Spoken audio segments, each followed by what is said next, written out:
All sports, all plays. Yeah. All sports, all plays.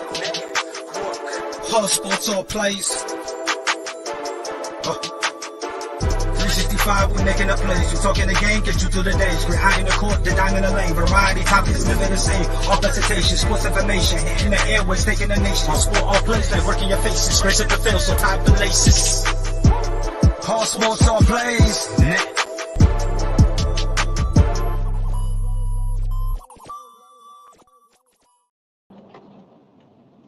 What is going on, everybody? And thank you for tuning in to another episode here at ASAP in the morning. Sorry we're a little bit late. Some of us had some things to do early this morning, but we are here to give you your sports updates as we normally do every day on the weekdays, Monday through Friday, 10 a.m. to 12 p.m. With me today is my guy, Stats Guy. Stats Guy, what's going on? Oh, not much, Frankie. Just getting back from vacation, trying to get my feet back under me a little bit. Yeah, I seen that. How was your vacation going? Very relaxing. It was warm, but it was good to just kind of get away from everything for about 10 days and just kind of relax a little bit.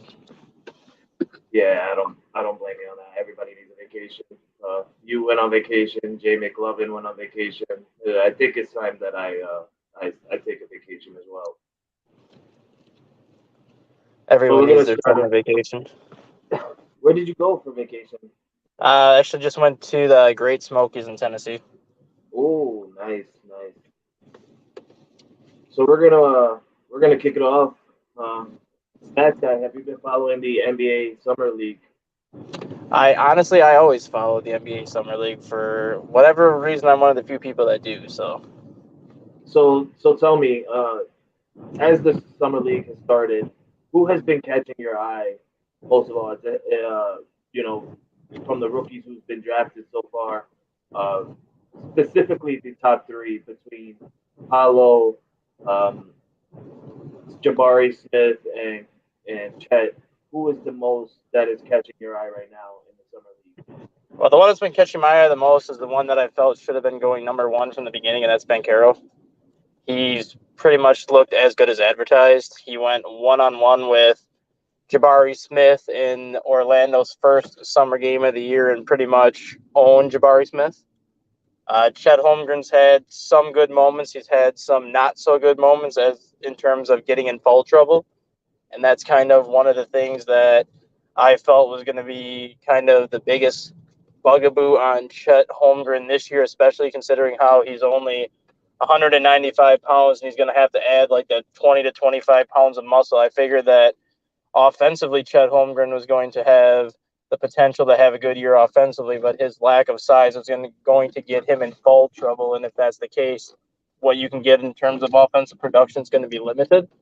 So he's definitely got to work on that. But I really like what I've seen in Banchero so far. He's pretty much your typical stretch 4, stretch 5 type of player now that's going to be able to take his opponent inside, pound him inside. He can handle the ball. He can shoot the three. And out of everything right now, I know you have like breakout players that show up out of nowhere and things like that. But if the season were to start today, Banchero is my pick to win Rookie of the Year this year. All right, that's awesome. That's a way too early prediction, and I love it. I love it. Jay Ness, what's going on, man? How you doing? What's going on, guys? What's going on? Good to see y'all. Good to see y'all. I don't know, man. I was listening to you, Stat, when I jumped in. I have a little bit of a different uh, feeling about Chet. Seeing him, he's gonna have to use his height on offense. If he uses his height to his advantage on offense, he'll be dangerous offensively. Um, I don't know how it's going to translate both ways. I'm seeing like the first couple of years of Pergines, uh, where they don't really know what he's going to play as far as position wise, because he's not going to be able to run up and down the court with the likes of Kawhi, LeBron, the typical small forwards that we have out there now. And then I don't know if he's big enough to bang with most of the fours unless he's playing somebody like a PJ Tucker or Jay Crowder, like, somebody that's more of a stretch for. So I don't know. Chet's going to be something to watch over the next 2 years. If he does gain weight and muscle, he could be dangerous. But again, Kevin Durant didn't really gain a whole lot of muscle mass in the first few years in the league. Granted, his ball handling skills and everything were a lot better than Chet from natural abilities right off the gate. But, we've seen what he ended up panning out to be, and Chet's a good shooter. So, we'll see what goes on there. Now, Banchero, Banchero, I don't know. Banchero's nice. And this is what I saw live. Banchero's nice. He's one of the biggest guys on the floor. And to me, he don't really have a position. He ain't no power forward. He's big. He's like a small forward as far as size. But he handles the ball like a point guard. I mean, to me, what I saw was a pass first point guard that played really well, really good defense. Yeah, I agree. Yeah, the thing I was going to say about Chet Holmgren too is he reminds me a lot of a lighter version of Lauri Markkanen. And we saw kind of what happened with Lauri Markkanen when he was with Chicago, where everyone expected this 7'1", 225-pound, 3-point shooting center to kind of be the next big thing in the NBA. And then his first 4 years in Chicago, he has nothing but injuries. Comes back for year 5 and has an underwhelming season, and then Cleveland ends up signing him in a free agent. That's kind of what I see in Chet, minus the weight. Is he's just going to be kind of one of those guys that has a ton of potential. He just might never get to that potential for whatever reason. Right. I mean, the thing that I did like about Chet, because I'm not out against him. The thing I liked about Chet was, again, game 1, he was out there moving around. He was using his athleticism as an advantage of his game, and he was blocking shots. He was help defense wise. Chet is long. He's gonna be able to, be a pivotal part of someone's team as far as help defense goes. 1-on-1 is where he's gonna have the issue, because I mean, you see Lofton in that second game, he destroyed him. Mm-hmm. Destroyed him. And, that's going to be a common thing for people, for guys that are bigger. Like, what is Chet going to do with Zion? Create a guy that Zion charges instead of plows him over. Like, you know what I mean? Like, what is Chet going to do with Anthony Davis? What is Chet going to do with Paolo Banchero, if you remember that matchup from last year? But see, after watching Paolo, I'm not afraid of that matchup. I'm not afraid. It's not going to be as bad as some of the other 3 and 4s out there. Like Kawhi Leonard, what's Chet going to do? You know what I mean? Like, those are the guys that, when I look at, the run of the mill guys, I mean, the median, he might be able to hang a little bit with those guys. Some of those guys are most likely going to expose him on the defensive end a little bit here and there. But it's not those guys. It's the guys that drop 30 a night that are going to end up dropping 50 and 60 on them. Gonzo, what's going on, man? How you doing? Hey, how's it going on? How's it going, guys? It's going.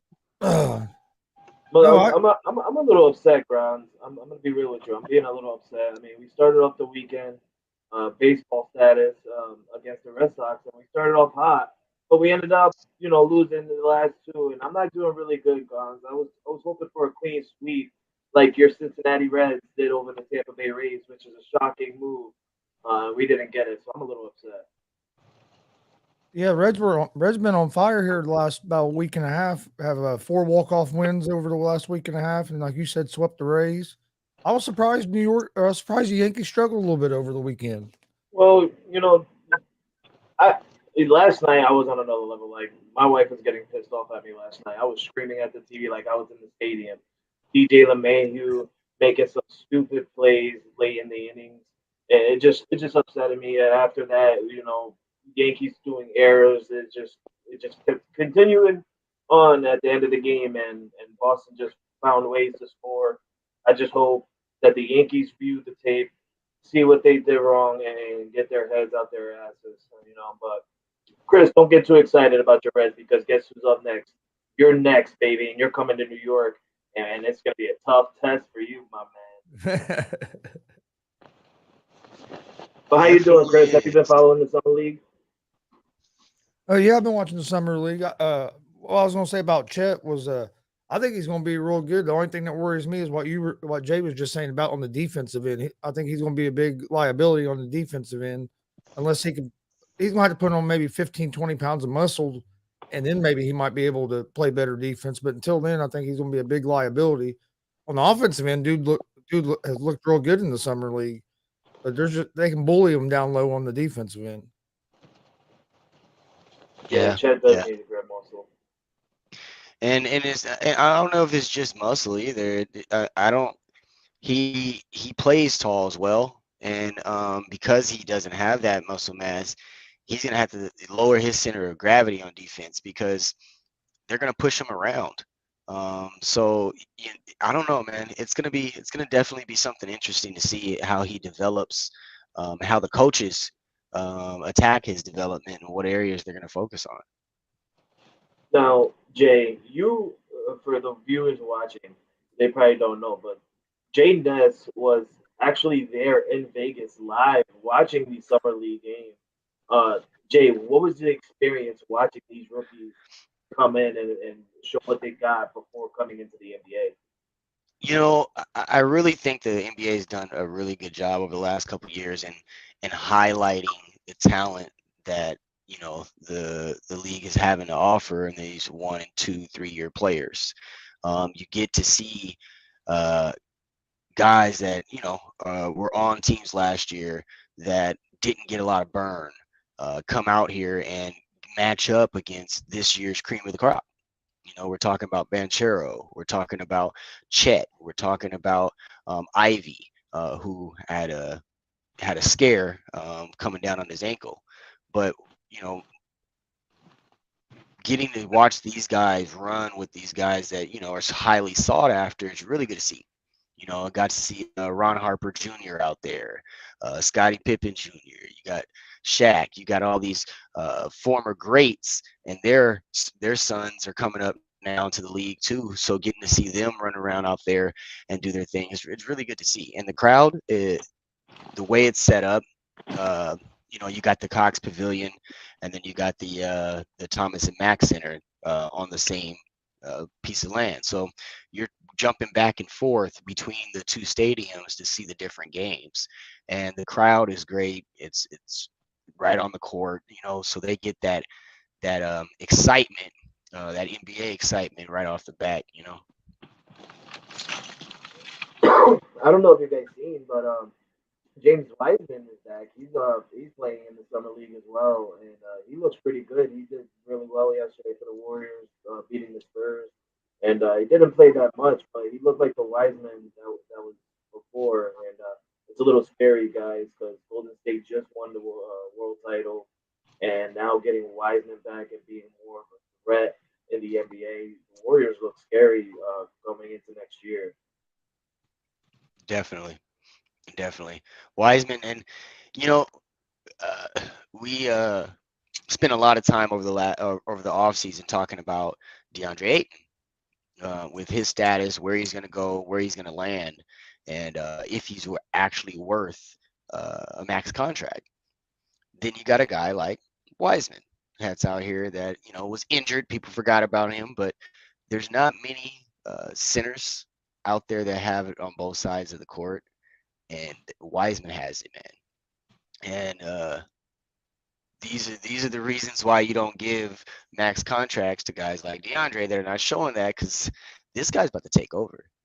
Give him a couple 2 years healthy, actually running up and down the court, playing 30 minutes, getting in game shape. He's really gonna be dangerous. Right. But I'm gonna let's talk about something serious, guys. Something real serious. Damian Lillard has re-signed with the Portland Trailblazers. Um, I forgot I know it was over 120 mil. I'm pretty sure. I think it was for like another couple years, an extension. But Damian Lillard went out and said that the reason why he wanted to stay in Portland is because it wouldn't feel right for him to win a title somewhere else. Now, I'm going to be real with you. I don't think Damian Lillard is ever going to see a title because he's staying in Portland. Portland doesn't look like the type of team right now that's going to be a title contention team. Any thoughts on that? Dustin, you want to take that one? I respect Damian Lillard a lot more than I respect Bradley Beal at this point. Bradley Beal signing that 5-year extension to go back to Washington basically just proved he's only in it for the money. And he crucified his career because he's not getting out of Washington, and he's not even going to sniff the playoffs, let alone sniff the ring for quite a few years if he ever gets that opportunity. Damian Lillard re-signing with Portland on kind of a shorter term deal is kind of, I think, an ultimatum to Portland at this point, basically by Lillard showing them loyalty, showing them that he wants to win there, but he's also not opting into a long-term contract, basically putting the ball in Portland's hands, saying, you have me for 2 more years. You figure out how you want to build this team around me, otherwise I'm not staying. I mean, but in the aspect, don't you feel like their franchises are in this pretty much the same position? Yes and no. The only difference with Portland is they did a good job of acquiring some pieces last year for that CJ McCollum deal. And a lot of the pieces they acquired in that deal actually started to play extremely well last year, Josh Hart being one of them, averaging nearly 10 points more than his career average after he got to Portland last year. And then you have another guy, I think his name is Anthony Simmons or Anthony Sammons or something like that, who averaged 6.1 points per game his first 2 years in the league, and then he goes and averages almost 15 points per game last year. Those are 2 young guys that you're going to pair with Damian Lillard now to kind of see how those 3 work together. You still have Yusuf Nurkic in the paint, and then Portland's probably going to be in the market to make some trades this year to potentially help Damian Lillard, whether it's with acquiring draft picks or if it's just acquiring different pieces. That's why I think a 2-year deal is more of an ultimatum to Portland to try to figure out how they're going to contend with Lillard still there, as opposed to Bradley Beal basically saying, I don't care about winning. I just want my money, and Washington's going to give me my money. I mean, it's a good way of looking at it, but let's kind of break down the numbers, okay? The deal that Bradley just got, he's at $46 million cap hit next year, $50 million the year after, 53, and then he has the last one's the 57 with the player option. So it's really a 3-year extension with a player option for the 4th. Now let's switch over to Damian. He has $58 million cap hit in this first year, a $63.5 million cap hit the second year.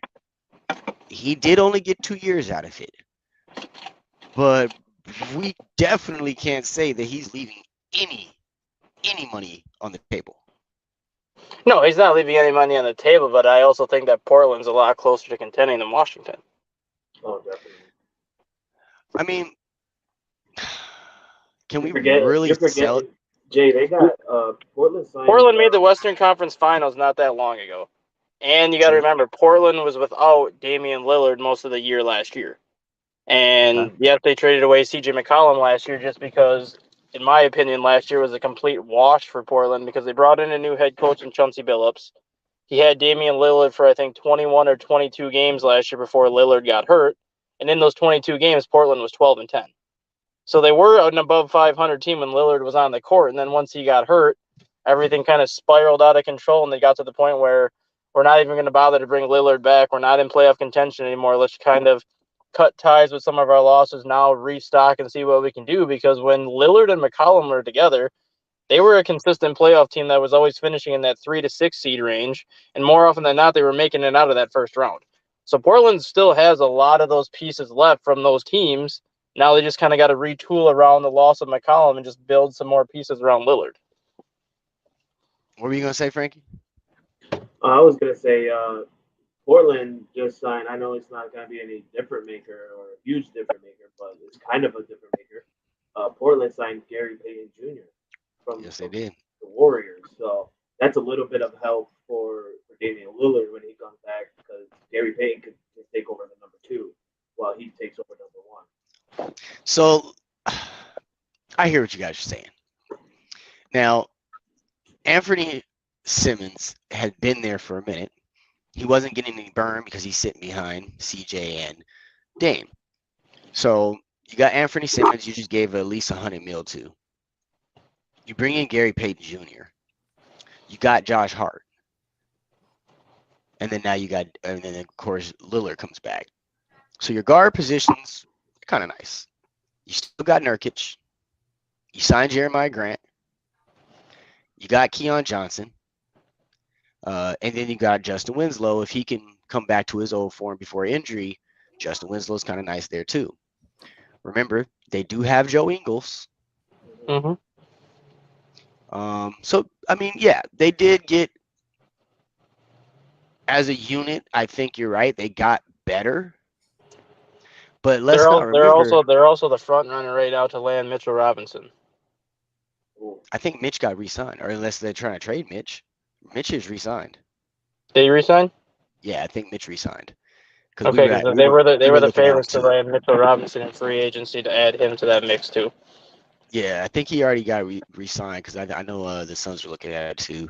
But as a unit, you guys might be right. They got a little better. They did get younger in that sense. But is this team better than Dame, CJ, Covington, Carmelo, Nurkic? I mean, is it Norman Powell? Is this team better than that? It's not better than that team, but you also have to look at it. I think the Western Conference is going to be down next year compared to this year. Why? Because you look at the DeAndre Ayton situation in Phoenix. Okay. If he doesn't re-sign with Phoenix, that Phoenix team is not going to be in the same position they were this year without him. Because now they don't have that post-Peasant, so they're going to be worse off next year. Golden State's obviously going to be better, especially if Wiseman plays. Right. Memphis is young. They're going to be improving. Dallas is going to be improving, even though losing Jalen Brunson might hurt them a little bit. Nobody knows what's going on with the Lakers at this point, so we don't know how they're going to be. Nobody knows. Nobody knows what's going on with Kawhi Leonard. We don't know how Clippers are going to be. No, they add John Wall to that mix, and you didn't lose anybody else. Come on. But then the bottom half of the Western Conference, outside of New Orleans, I think the bottom half of the Western Conference is going to be up for grabs.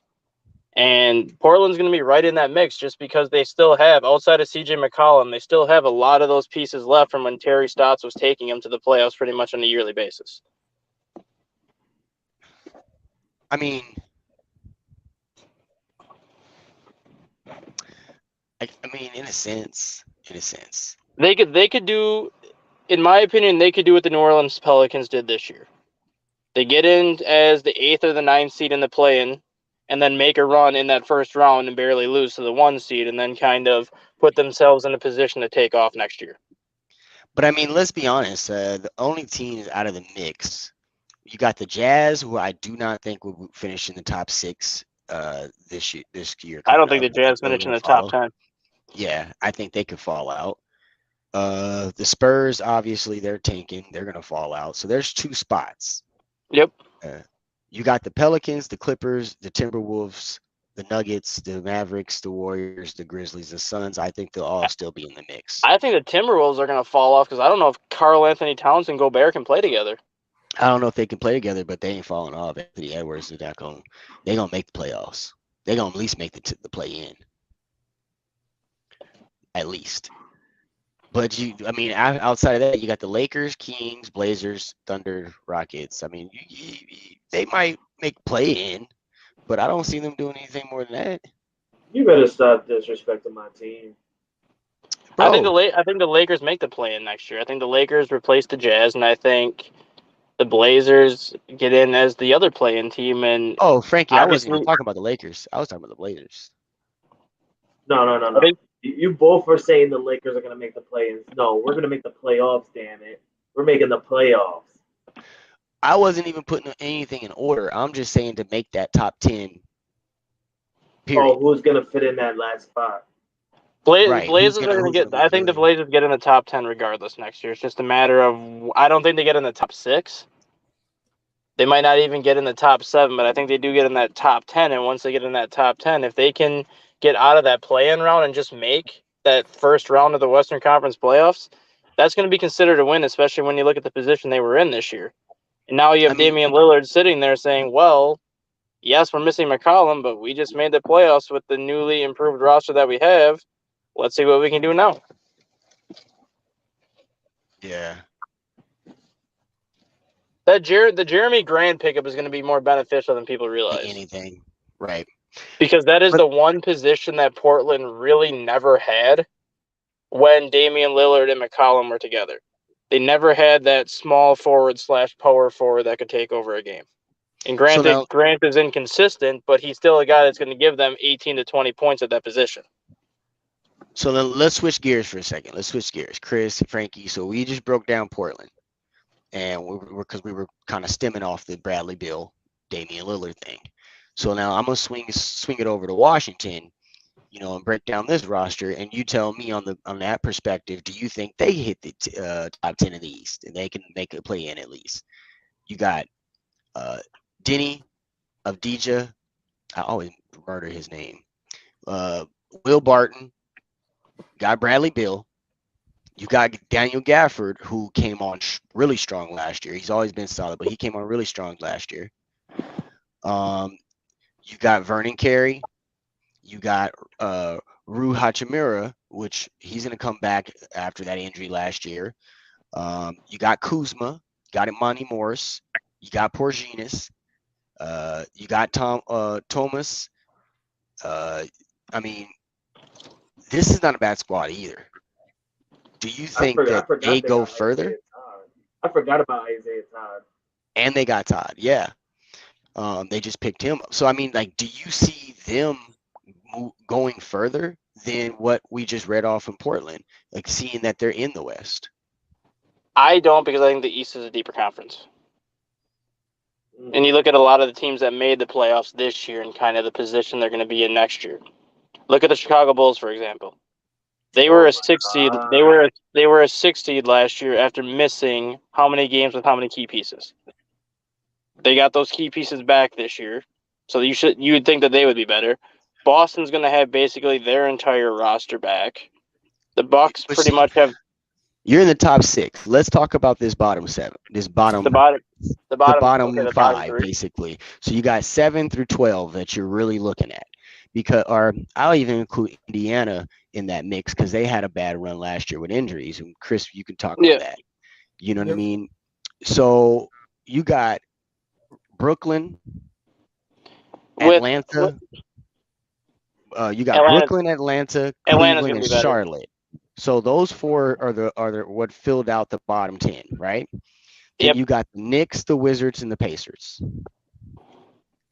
Atlanta's going to be better because they added Murray with Trae Young.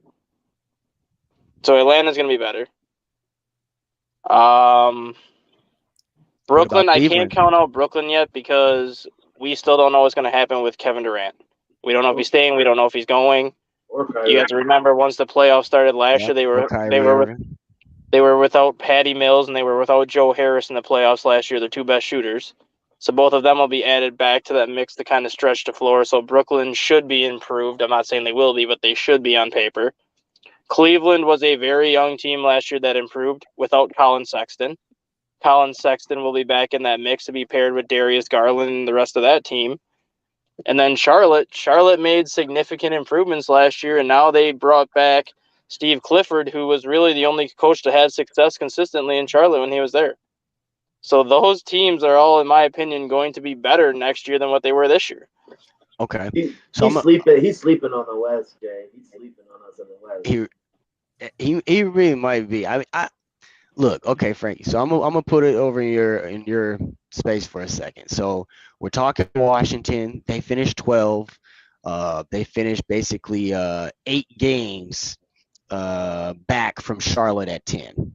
Okay. We know all of the issues Washington had all year long in and out of that locker room, that organization. They made a nice stride towards the end of the season. Do you think they have enough to crack that top 10 this upcoming season? Oh, definitely, definitely. Basketball is always different every year. I mean, I'm not gonna say that they're gonna be that they can be in it quickly. It's gonna be a tough fought for them, but I can see them challenging in the play-in. And I also, honestly, and it's gonna be weird for me to say this, but I can also see the Knicks challenging for the play-in as well, because the Knicks were 37-45 last year. They weren't that far from Charlotte. So if the Knicks can figure out what they did wrong and fix up what they could do, I mean they added in some great talent, and they also got rid of some talent like Kemba Walker and stuff like that. They still got Julius Randle, which I don't know why. I think they should move on from Julius Randle, but they got some key pieces in the Knicks, and I could see them also in the play. The Nets, I do not see them next year. I do not. There's just too much toxic in Brooklyn right now. I mean, yeah, you're gonna have Ben Simmons come back, but what are we getting? Are we gonna get a different Ben Simmons, or are we getting the Ben Simmons that we got from Philly that let him go? You know, Real quick, some little bit of breaking news. It looks, and I'm gonna let Chris go in on this one. It looks as if a sign and trade deal with the between the Suns and the Pacers involving DeAndre Ayton is very, very close to getting done. no. So Chris, before I let you take this one over, we've heard out of our perspective camps that a Miles Turner, DeAndre Ayton type of deal has been talked about. I don't think that they'll do a straight up Miles Turner, DeAndre Ayton trade. I don't think the Suns will do that. Halliburton's got to be included. Thank you, stat guy. So, Chris, I hope we don't give up questions Halliburton. in your lap. Halliburton, Miles Turner, and a pick for DeAndre Ayton. What would it sound like? I don't like it. The only way that deal's going through is if Halliburton's included, especially now that Malcolm Brogdon's been traded to Boston. Yeah, I don't. Halliburton's got to be included in that deal, otherwise there's no way that deal can happen. Because I don't understand why Phoenix would be dumb enough to do it. I don't want to lose Halliburton. So I think the Pacers are going to be improved this year and have a chance for the play-in. But is DeAndre Ayton that much better than Miles Turner to give up Miles Turner and Halliburton and a pick? Hell yeah. From an offensive side, yeah, not from a defensive side. Yeah, not from the defensive side. I'll tell you like this. I've watched DeAndre Ayton since high school, go to U of A, graduate over here to the Suns. DeAndre Ayton is very talented. DeAndre Ayton has a lot of upside. If he turns aggressive, he already has some very polished offensive moves in the low post. Is he better than Miles Turner at the current moment? Yeah. And that says a lot because he's younger. He hasn't had as many injuries. He doesn't have the ailing back injury that most bigs deal with. I think Miles also had that toe issue before as well, right? Yeah. Miles have Miles have a toe issue? Yeah, like he had turf toe, that plantar fasciitis that Joakim Noah dealt with for 2 years. That injury. For big men, that could be the start of the end of their career. So it's one of those things. As a Suns fan and as a DeAndre Ayton fan myself, I don't want to see them trade him. But also as a Suns fan, I don't want anybody disgruntled on this team right now with the position we're in. We have the ability to make a strong run again for a championship. You know what over there? So you know what I mean? So when you have nothing against Ayton, I just don't want to give up Halliburton. I love it. If we get Halliburton, he's gone. I'm sending him. I'm sending a limo to pick him up. We're gonna have somebody in there. He ain't picking up nothing. We're just gonna sit him down, give him a ticket, carry. Look, and then when Halliburton get here, we're gonna make sure he fly on clouds over there too. Because if we get Halliburton on the floor, be able to give CP3 some real rest, bro. Frankie, you bet not, man. I'm staying quiet. I'm staying quiet. It's just the inner division in me, that does that. Sorry. But I'm gonna tell you, Frankie. Let me put it in perspective against the Lakers. If we're able to say, all right, CP3, you can sit out quarter two, and midway through the third, because we got Halliburton in there, is that gonna give y'all fits? Oh, definitely, That's gonna definitely. change. That's gonna change everything.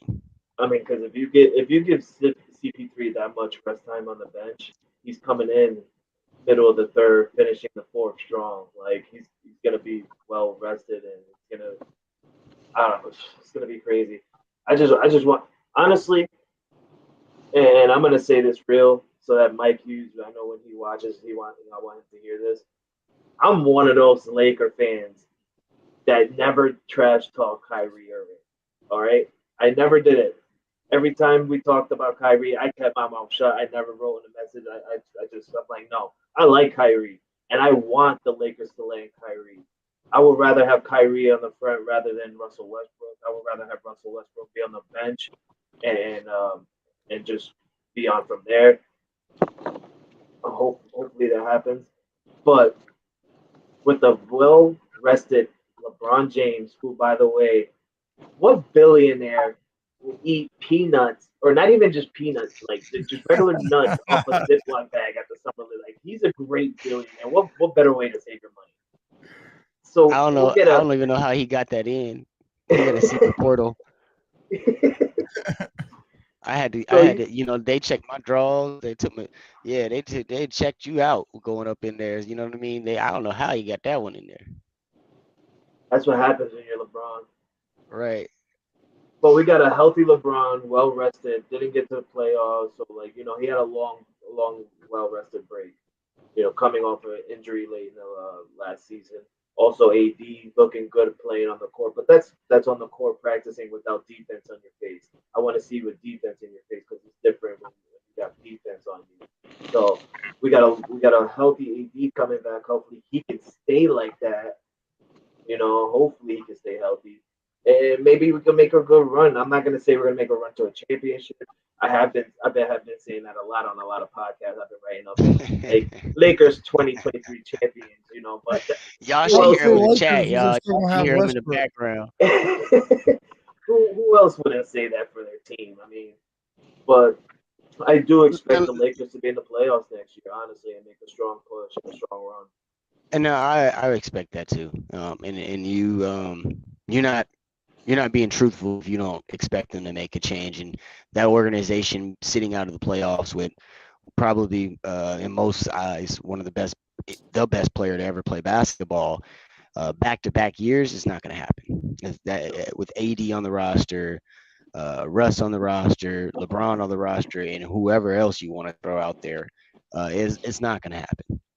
So I don't expect that to happen, and I'm a Suns fan. I'm hoping that it would happen. You know what I mean?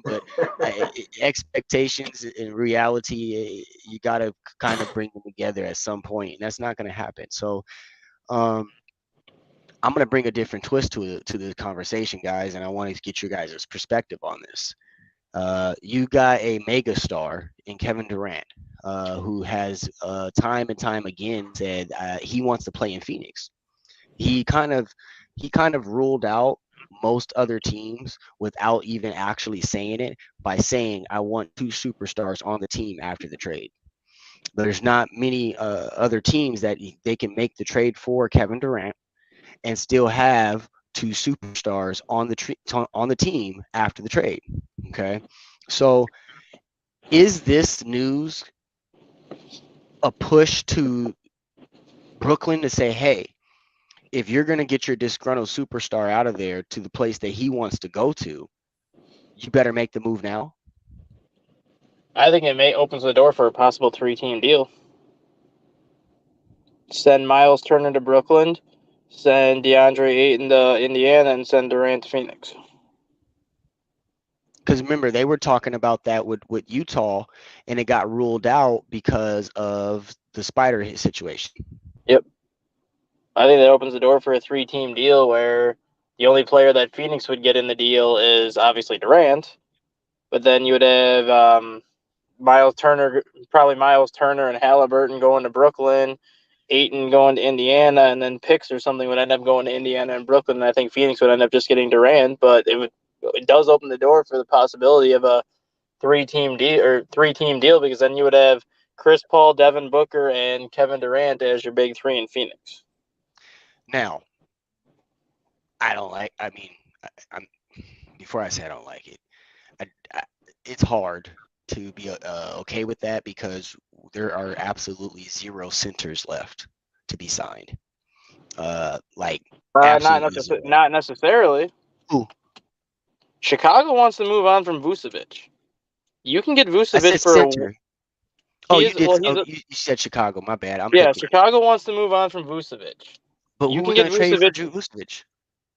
Trade him picks. Bulls want to get more picks. Bro, listen, You can get Vucevic for 1 year and get 21 and 9 out of Vucevic for 1 year, and then figure out what you're going to do next year when there's actually going to be, I think, 4 or 5 legitimate centers in free agency next year. I'm gonna Phoenix could call easily them. make that move. I'm gonna call them. I'm gonna make one offer. I'm gonna pick up the phone and say, Dario Saric and Jay Crowder. The Bulls would take that, honestly. Hey, I'm gonna send a postcard and thank you behind it with Dario Saric and Jay Crowder. We'll take it or leave it. Yeah, the Bulls would take that, honestly, because right now the Bulls can. He's not a great center, but the Bulls can start Andre Drummond at center. They still have Patrick Williams at That's the what they're 4, and gonna do. you can still have Patrick Williams and Saric then kind of play that 4 position. You have Jay Crowder and DeRozan playing that 3. Then you have Lonzo and Levine as your guards with Kobe White still, his future still up in the air whether he's going to stay or not. The Bulls have made it perfectly clear that they want to move on from Vucevic at some point this year, whether that's before the season starts, whether that's the middle of the season or whatever.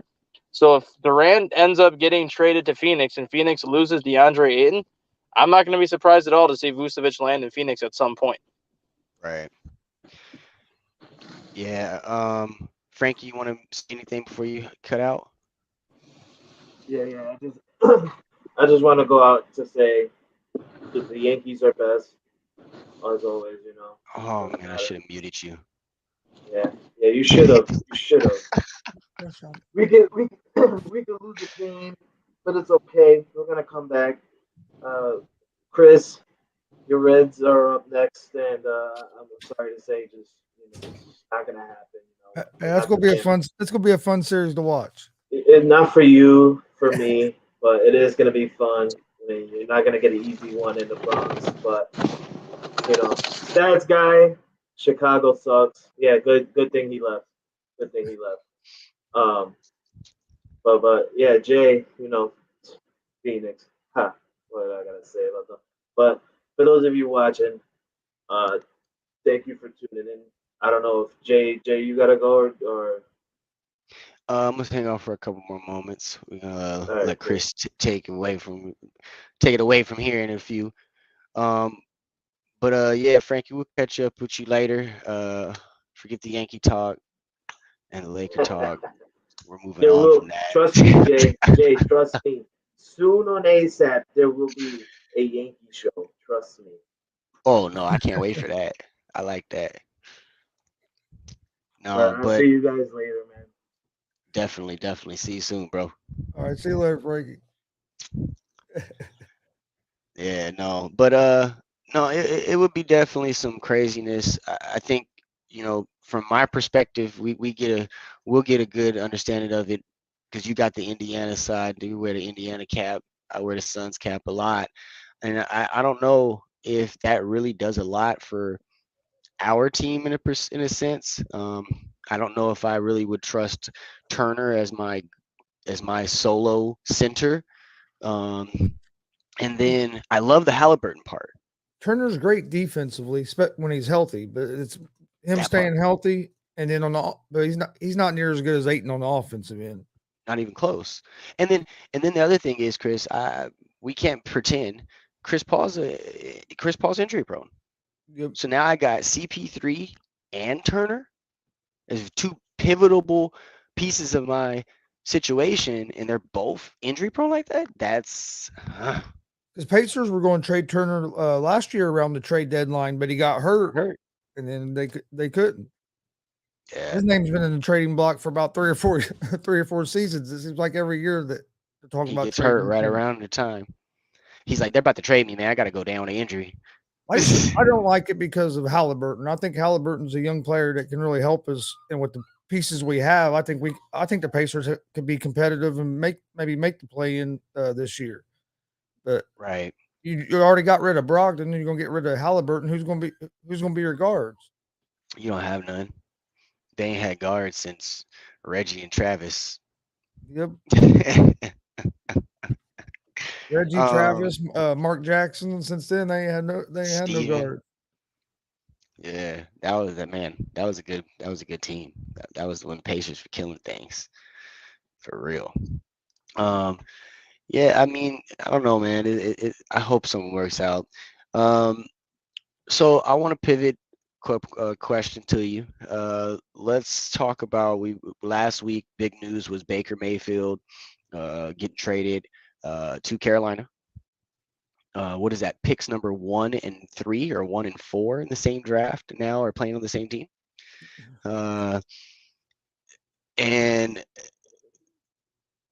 the question is, what is Carolina's decision here?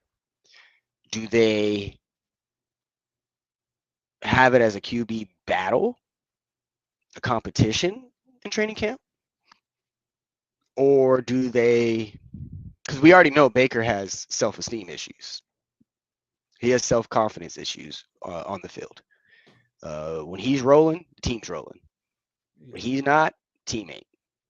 So do you anoint Baker as the starting quarterback?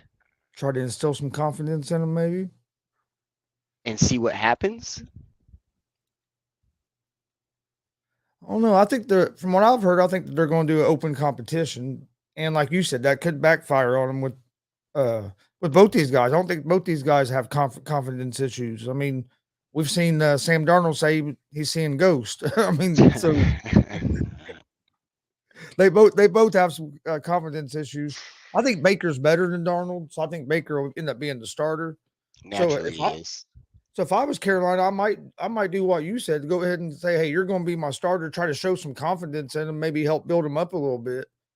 Because you're right. When Baker's right, he's played well, and a lot of people forget that when he went to Cleveland over the last 3 or 4 seasons, they had won 2 games, if that. A season went 0-16. So I mean, he helped make Cleveland more competitive. It wasn't like he was a complete bust.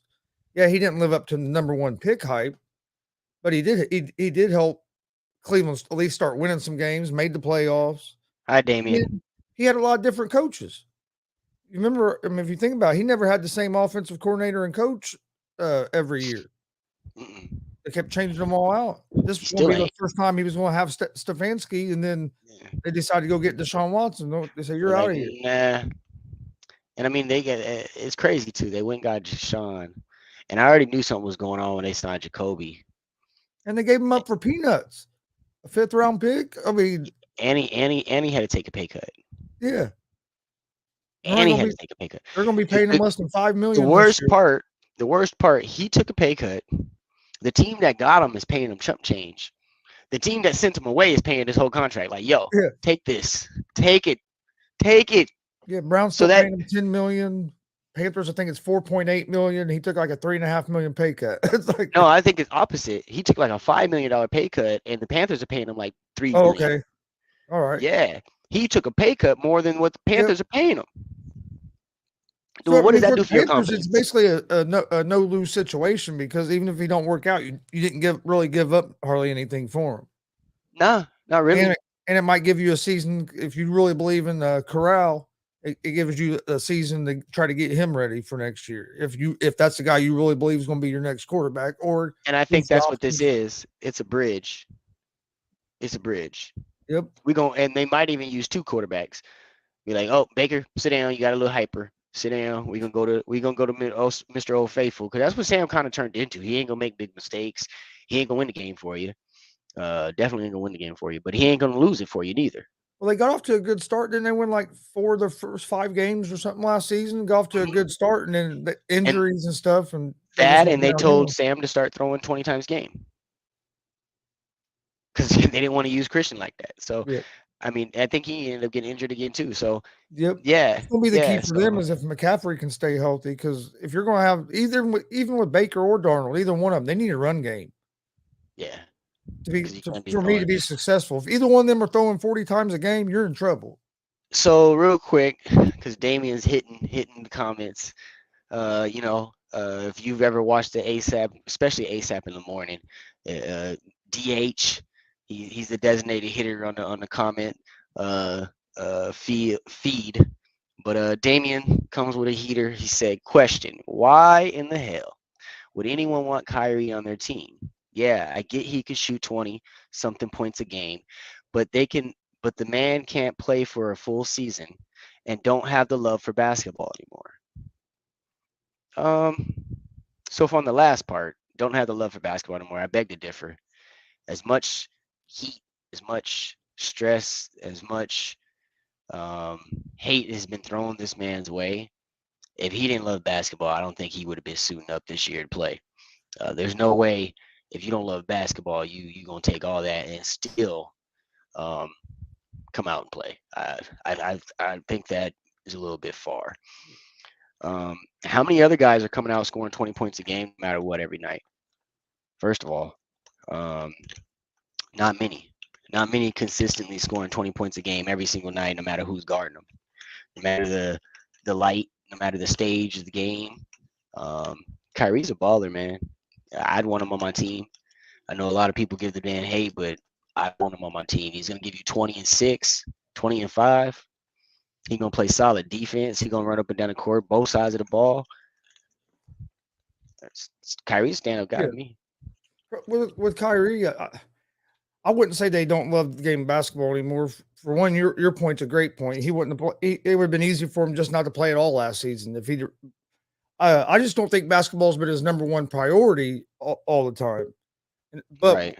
With Kyrie, if you can get him all in, bought into what you're doing, he's a great player. You just got to get him bought in. The only thing I've ever said about Kyrie is I wouldn't give him a long-term deal. I'd give him more of a 1-2 year deal just to make sure that he is bought in, then give him an extension after that, give him the big extension after that.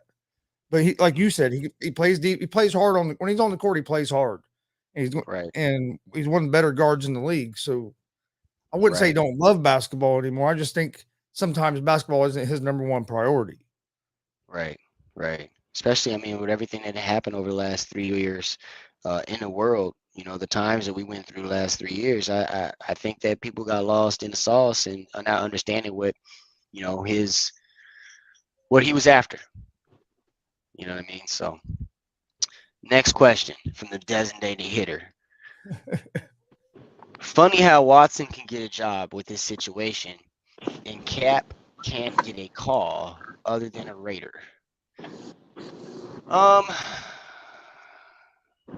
Damn it, Damien. 2 years ago, I would 100% agree with this here statement. I would 100% agree with it right now. I don't know about that, bro. In my opinion, there is at least 5 teams that Colin Kaepernick could start for right now.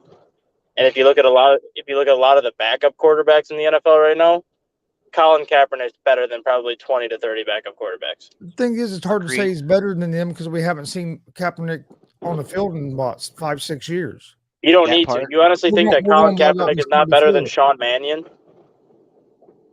Sean Mannion is hot garbage. Nathan Peterman in Chicago is hot garbage. No, you mean to tell me that Kaepernick isn't better than both of them, not even playing after 6 years? Kaepernick is better than both those two right there. Kaepernick would have been better off. Kaepernick would have been better off than Zach Wilson last year. But let me ask you this.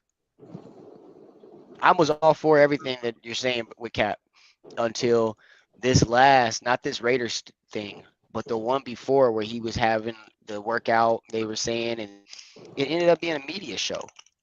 It wasn't even a workout. Yeah, And that was on him. But for the most part, but the only I don't reason I know. bring that up, is because it's 5 years removed now, at least.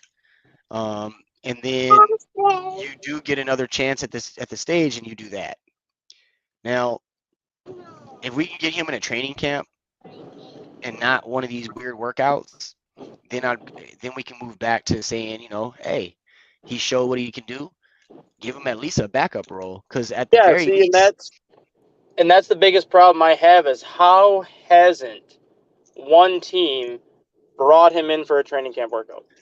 but When when you does look at Cap how many say, other NFL players have done what they've done, whether it was domestic abuse, whether it was this, whether it was that, not only are they getting second chances, but they're getting second, third, fourth, and if you're Josh Gordon, 10 chances to land in a training camp to show what you can do.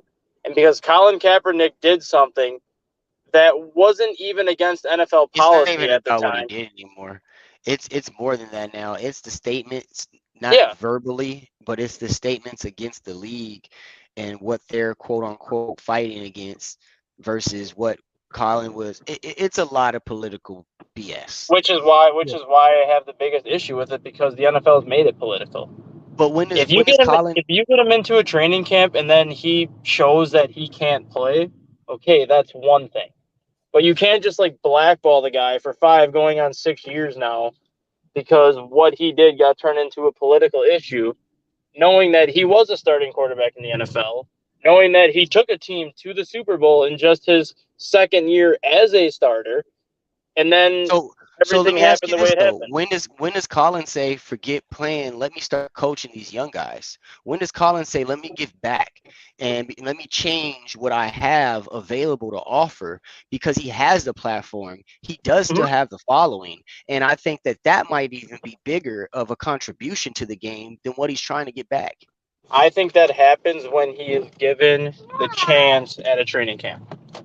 If somebody gives him that training camp chance, whether it's the NFL training camp before the season or if it's in the middle of the season, like when a starting quarterback gets injured and they're trying to find a new backup because the backup is now the starter, when he gets that fair chance and actually has a legitimate workout with a team, not just an individual one-on-one workout with people he wants to work out with, when he gets that individual workout with a team and has a chance to prove to a team in a team setting, any team training camp setting, whether he can play or not, that's when I think this goes away. If he shows up and proves that he can play and then he still is not signed, then he's going to drag it on. But if he shows up and doesn't perform very well and it looks like he hasn't played for 5 years, that's when I think you can see him take the step away and be like, okay, it's been too long. I don't have it anymore.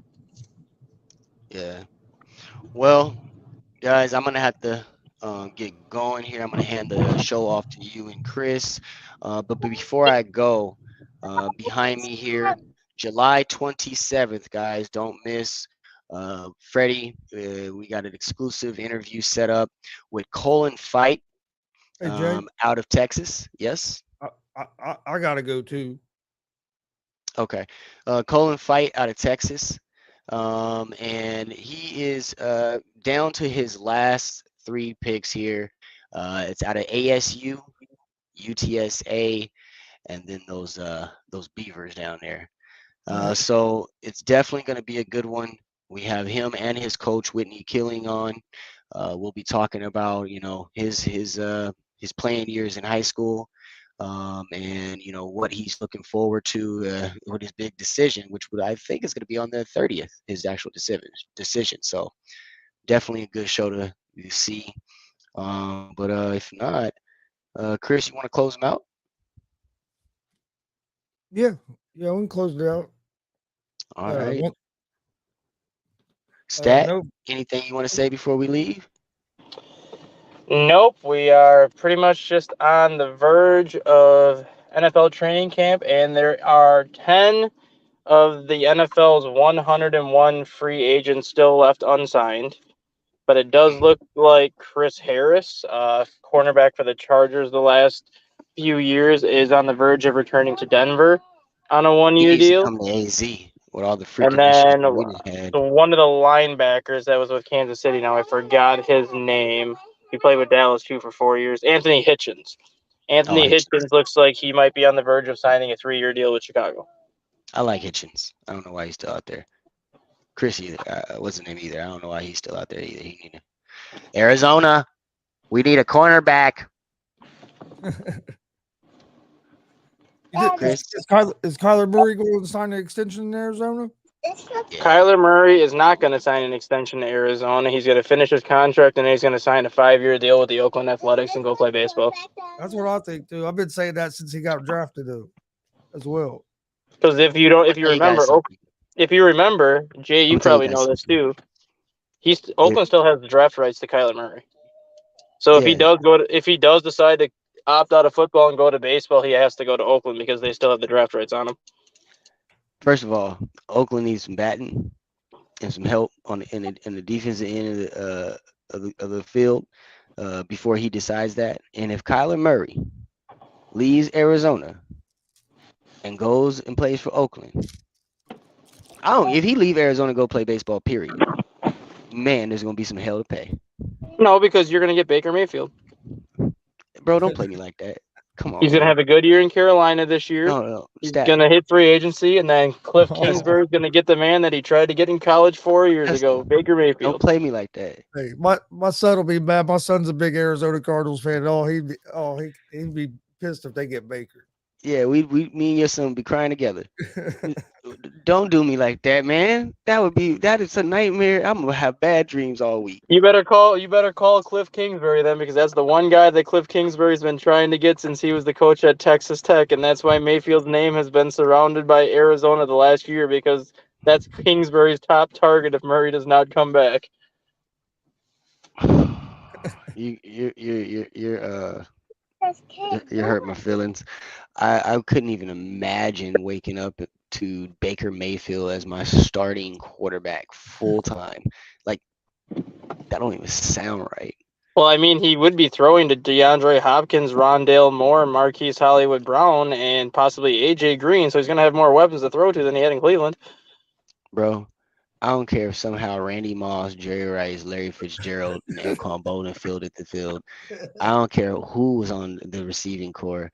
I don't care if we had Leon Lett, Rodney Hudson. I don't care what was out on the field. If Baker Mayfield's my quarterback full time, I quit. 5 years, $140 million. Make it happen, Arizona. Bro, I would pat 5 years, 5 years. 5 years, 140. 5 years, $140 million. That's what they'll give him. I don't care if we gave this dude $1 a year. We ain't giving it for 5. Oh, that hurts. Oh, anyways, let's cut out. That popped my bubble. But catch us tomorrow, same time, same place, right here, ASAP. Chris, you got the afternoon show coming up, right? Yep, 1 p.m. Eastern. Yes, sir. All right. We'll see y'all soon.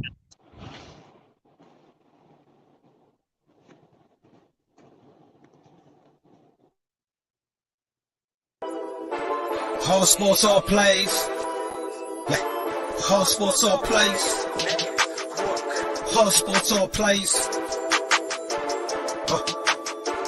365, we making a plays. You talking the game, get you through the days. We're high in the court, the dime in the lane. Variety topics, living the same. All presentation, sports information. Hitting the airways, taking the nation. All sport, all plays, they working your faces. Grace at the field, so tie the laces. Whole sports all plays.